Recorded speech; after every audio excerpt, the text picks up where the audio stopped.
ठीक है, क्लियर? हाँ, ठीक है। अब जाइगोट हमारे पास डिप्लॉयड है, सिंगल सेल है। अब हमने क्या करना है, इसके बारे में समझना है कि आगे इसका क्या होगा, डिवीजन के बारे में समझना है। तो हमने ये समझना है, सबसे पहला टॉपिक ये समझना है कि type of division occur in zygote, किस तरह की डिवीजन होती है जाइगोट में। आपको यहां पर दो बातें ध्यान से समझनी है। पहला, सुनो ध्यान से, अगर ऑर्गेनिज्म हैप्लॉइड है, अगर ऑर्गेनिज्म हैप्लॉइड है जैसे कि एल्गी और फंजाई, उन ऑर्गेनिज्म में जाइगोट में मियोसिस होती है ताकि हैप्लॉइड स्टेज वापसी लाई जा सके। मैं आपको लाइफ साइकिल के थ्रू भी बताऊंगा। मैं ये कह रहा हूं, मैं पहली डिवीजन लिख रहा हूं, तो फर्स्ट में लिख रहा हूं मियोसिस।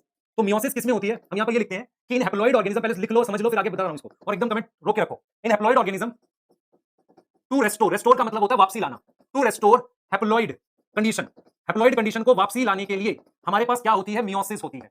क्या होती है, मियोसिस होती है। और एग्जांपल हमने लिखा एल्गी और फंजाई। क्या एग्जांपल लिखा, एल्गी और फंजाई। कृपया करके कमेंट रोकें थोड़ी देर, है ना, और मास्टर की बात सुने, है ना, तो आपके लिए अच्छा रहेगा। क्लियर, मास्टर की बात सुनोगे फायदा होगा। पहले सुन लो मैं क्या बता रहा हूं। देखो, मान लो ये एल्गी है, ध्यान से देखना, ये एल्गी है।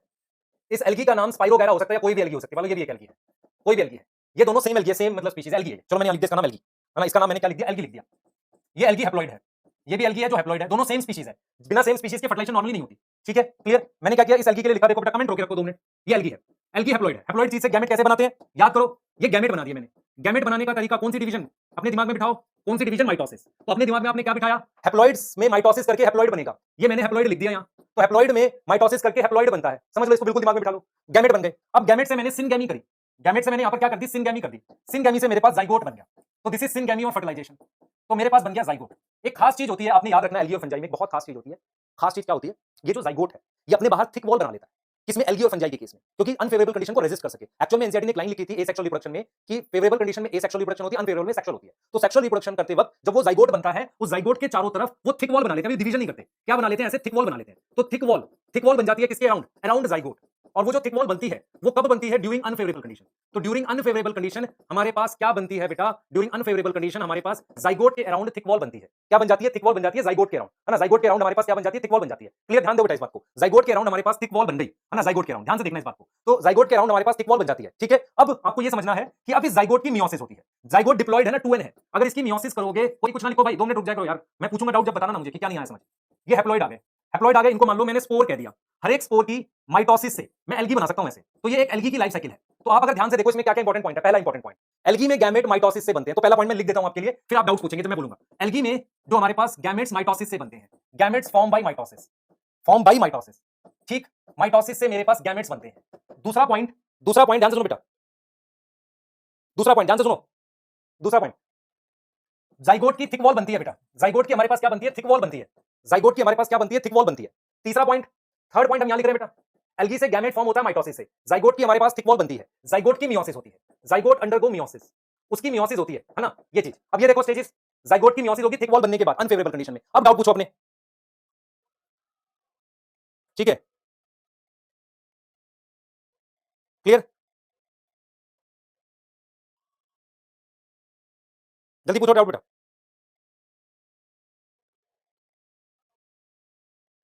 बेटा थिक वॉल जो होता है हमारे पास, ध्यान सुनेंगे, थिक वॉल हमारे पास, ग्राफ्टिंग बता रहा हूं यार, ग्राफ्टिंग के पीछे पड़ा हुआ है, 2 मिनट रुक जाओ।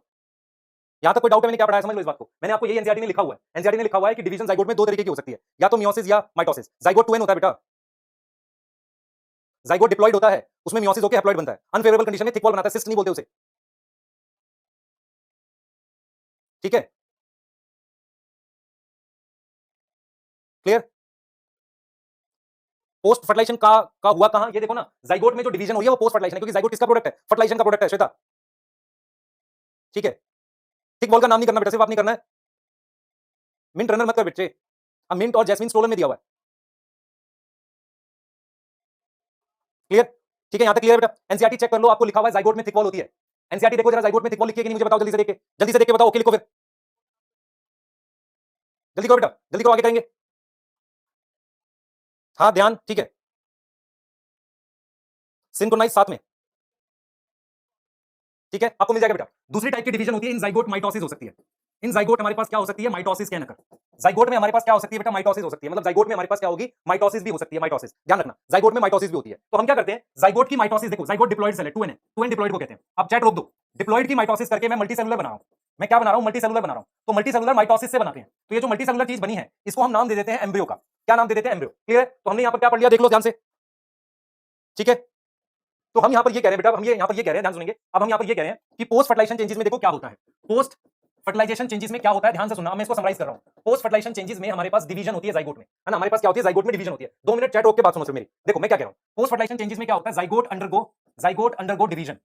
क्या होगा, डिवीजन होगी, डिवाइड करेगा, ठीक है। Division can be mitosis and meiosis, can be meiosis जो कि किसमें होगा, एल्गी और फंजाई में, एंड माइटोसिस क्या हो सकता है, और माइटोसिस हो सकता है। माइटोसिस किसमें होगा, अदर ऑर्गेनिज्म में, ठीक है, अदर ऑर्गेनिज्म में। हमारे पास क्या होता है बेटा, जाइगोट डिवीड माइटोसिस करके जाइगोट आफ्टर माइटोसिस एम्ब्रियो बनाता है। क्या बनाएगा, एम्ब्रियो। क्या बनाएगा, एम्ब्रियो बनाएगा। अब एम्ब्रियो क्या है, एम्ब्रियो हमारे पास डिप्लॉइड है और मल्टीसेलुलर है। यहां तक आपको समझ आनी चाहिए बेटा, यहां तक बात समझ आनी चाहिए, ठीक है। डिप्लॉन्टिक की मैंने बात ही नहीं की, जाइगोट में सेल वॉल होता है बेटा, याद रखेंगे, ठीक है। अब क्या होता है during embryo formation, during embryo formation क्या हो रहा है, ध्यान से सुनो। एम्ब्रियो फॉर्मेशन के वक्त क्या चीज हो रही है, सोचो ध्यान से बेटा। एम्ब्रियो फॉर्मेशन के वक्त क्या हो रहा है, पहला सेल डिवीजन हो रही है, सेल डिवाइड कर रहा है। दूसरा सेल की डिफरेंशिएशन हो रही है। व्हाट इज डिफरेंशिएशन, किसी सेल का रोल फिक्स हो जाना, उसे हम क्या कहते हैं, सेल डिफरेंशिएशन कहते हैं, उसे हम क्या कहते हैं, सेल डिफरेंशिएशन कहते हैं। क्लियर, सही है। जाइगोट और एम्ब्रियो में क्या फर्क है बेटा, जाइगोट सिंगल सेल है, एम्ब्रियो मल्टी सेलुलर होता है। जाइगोट की डिवीजन के बाद एम्ब्रियो बनता है। क्लियर,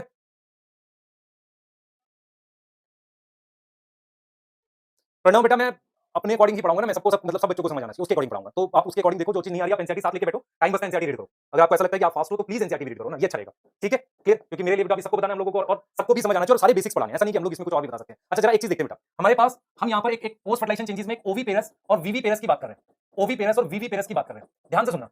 ओवी पेरस हमारे पास एग लेइंग को कहते हैं, एक छोटा सा कैच है जो आपको समझ आना चाहिए।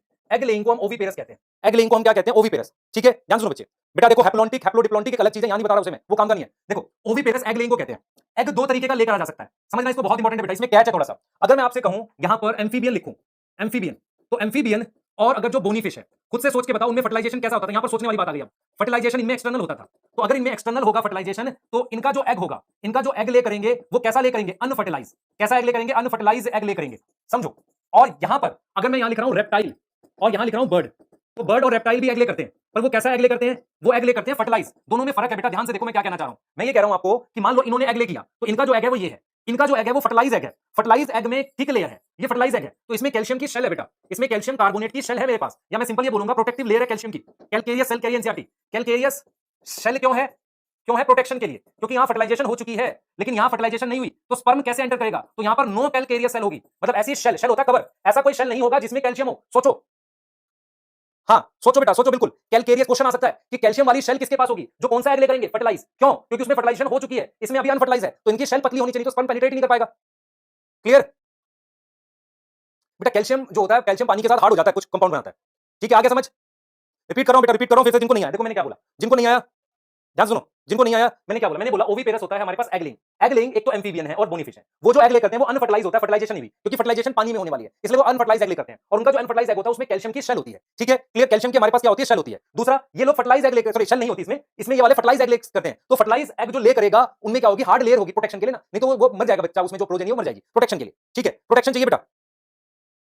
क्लियर, हाँ पेनिट्रेट मतलब बेटा स्पर्म इसमें एंटर करना चाहिए ना, पानी में फर्टिलाइजेशन हो गया। वीवी पेरस को हम क्या बोलते हैं, young one laying, young one laying, और ये मेनली हमारे पास मैमल्स में होता है, ठीक है। एक मैमल है जो एग लेइंग है, प्लेटिपस, जिसे ऑर्निथोरिंकस कहते हैं, तो यहां पर वीवी पेरस में हमारे पास क्या आ जाएगा, मैमल, ठीक है। क्लियर, क्लियर मैमल्स आ जाएगा, तो ये हमने देख लिया यहां पर। अच्छा अगर मैं आपसे कहूं यहां पर पोस्ट फर्टिलाइजेशन चेंजेस प्लांट में क्या होता है, post fertilization changes in plant, बताओ जल्दी से, post fertilization changes in plant, plant में कौन सा पोस्ट फर्टिलाइजेशन चेंजेस होता है, ये देखना जरा। आपके पास ये स्ट्रक्चर है, इसके अलावा यहां पर ये सेपल है, ये पेटल है और ये स्टेमन है। देखो मैं क्या क्या लिख रहा हूं, देखो ये सेपल है मान लो, ये पेटल है और ये मेरे पास स्टेमन है बेटा, एक एक लाइन हम लोग एनसीईआरटी की पढ़ रहे हैं, ध्यान से सुनना, ये चीज है हमारे पास, ठीक। क्लियर, ठीक है। अब देखो क्या होगा, ये मेरे पास ओवरी है बच्चे, ये क्या है हमारे पास, ओवरी, इसके अंदर ओव्यूल होता है। क्या होता है, ओव्यूल, यहां तक समझ आ रही है, देखो ध्यान से एकदम, ठीक है। ओवरी है, फिर हमारे पास क्या है, ओव्यूल है यहाँ पे, ठीक है। क्लियर, अब जरा ये सुनो ध्यान से बेटा, ध्यान से सुनो, हमारे पास जो ओवरी है, हमारे पास जो ओवरी है, ध्यान से सुनना, हमारे पास इसमें से कौन कौन सा पार्ट सूख जाएगा, विदर अवे, मतलब प्लांट का कौन सा, आफ्टर फर्टिलाइजेशन ये सारे पार्ट सूख जाते हैं, आफ्टर फर्टिलाइजेशन हमारे पास कौन कौन से पार्ट सूख जाते हैं, विदर अवे, स्टेमन, सेपल और पेटल, सेपल और पेटल हमारे पास सूख जाते हैं, विदर अवे, विदर अवे होता है सूख जाना। कौन बचता है, हमारे पास कार्पल बचता है, कार्पल में हमारे पास जो ओवरी होती है, ओवरी देती है फ्रूट, और ओवरी की जो वॉल होती है, ध्यान सुनो, ये जो ओवरी की वॉल है इसे पेरिकार्प कहते हैं, तो फ्रूट की वॉल को भी पेरिकार्प कहते हैं बेटा, सुन लो ध्यान से।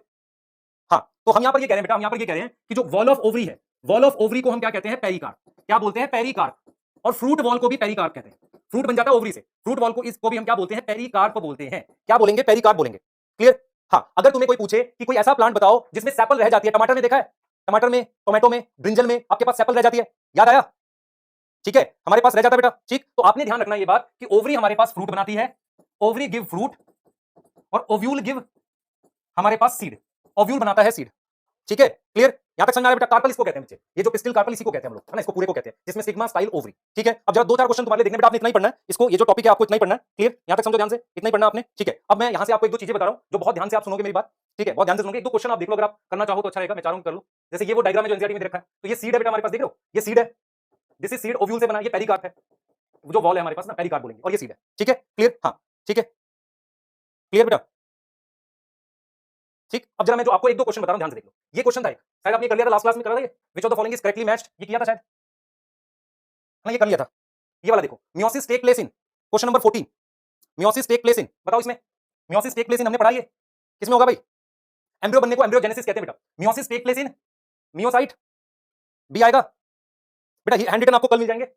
अब ये आओ जरा, ये वाला क्वेश्चन देखो, हो गया वाला क्वेश्चन ना आपका, ये वाला तो हो गया, इसमें बी आ गया, ठीक है। ये वाला क्वेश्चन देखो, विच of the following is wrong about Tara, globule is male reproductive structure, upper oogonium lower lower round antheridium, same plant, upper antheridium lower oogonium, कौन सा आएगा भाई इसमें, जल्दी बताओ, इसमें भी बी आएगा, यही रॉन्ग है ना बेटा, हमारे पास यही रॉन्ग है, यही रॉन्ग है, आपने यही तो पढ़ा था कि ऊगोनियम हमारे पास लोअर होता है और अपर क्या होता है ये, और ग्लोब्यूल राउंड ही बेटा मेल को बोलते हैं, ठीक है, globule and nuclear present on same plant, है ना, ठीक है, बी आएगा बी। अच्छा रॉन्ग पूछा है, हाँ ठीक तो है, अपर एंथ्रीडियम लोअर कौन सा रॉन्ग है, एक मिनट बेटा, एक मिनट, हमारे पास बेटा ये आएगा, डी आएगा, सॉरी, हमने यही पढ़ा ना आपके लिए, देखो एक चीज बना देते हैं एक बार, तारा जब हमने बनाया था तो हमने ये पढ़ा था कि फीमेल रिप्रोडक्टिव स्ट्रक्चर हमारे पास कहां है, वो हमारे पास ऊपर है, ठीक है, यही पढ़ा था हमने यही पढ़ा था कि जो फीमेल रिप्रोडक्टिव स्ट्रक्चर है वो ऊपर है और मेल वाला नीचे है, ठीक है, क्लियर, यही पढ़ा था ना बेटा, याद करो, यही पढ़ा था हमने, तो हमने पढ़ा था अपर क्या, अगर याद आया आपको, अपर अपर हमारे पास ऊगोनियम और लोअर एंथ्रीडियम, तो अपर ऊगोनियम ठीक है बेटा, ठीक है, गलत ये वाला है डी, क्लियर, हाँ बिल्कुल बैग है सर यार, असल में देखा नहीं हमने सही से, कई बार होता है हमसे भी, ठीक है। Which of the following flower only once, देखो क्या क्वेश्चन है, only once in a lifetime, mono, वो पूछा है मोनोकार्पिक, मोनोकार्पिक जल्दी करो बेटा, मोनोकार्पिक कौन सा आएगा, बैम्बू, ए आ गया, ठीक है, ये बेटा 2017 एक बार फ्लावर किया, कितने साल में, बी,